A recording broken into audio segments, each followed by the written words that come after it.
Voilà, comme il fallait s'y attendre, les attaques à Tongomayel et à Baraboulé font les choux gras des quotidiens de ce jour. Les différentes analyses lues ou relues pour vous par Aimé Solange Guigma. Attaque terroriste au Burkina en plein FESPACO, là ce n'est pas du tout du cinéma, déplore le pays, mais une réalité vécue au quotidien par tous ceux qui vivent dans le nord du Burkina. Pour ce journal, en frappant le Burkina en plein FESPACO, les djihadistes nourrissent le dessein de ravir la vedette à la fête du cinéma, à l'effet de manipuler les esprits et de diffuser leurs messages de haine et d'intolérance. Par contre, pour le quotidien, cette attaque sonne comme un cinglant démenti au nouveau ministre chargé de la Défense et de la Sécurité, car, dit-il, c'est bien de tenir un discours guerrier, mais encore faut-il prendre des dispositions pour faire face à toutes les menaces. Alors, monsieur le ministre, entre les terroristes et nous, qui terrorise qui se demande bien l'Express du Faso.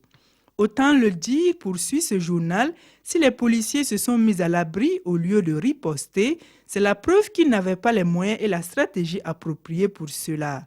C'est mieux ainsi, renchérit-il, cela a permis d'éviter des victimes innocentes.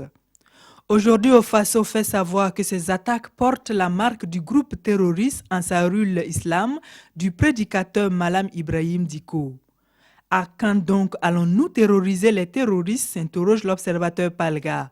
Pour ce journal, la question mérite d'être posée quand on sait qu'au cours de toutes ces attaques, dont la plupart ont eu lieu dans la seule province du Soum, le mode opératoire est dramatiquement le même, tout comme la riposte désespérément la même.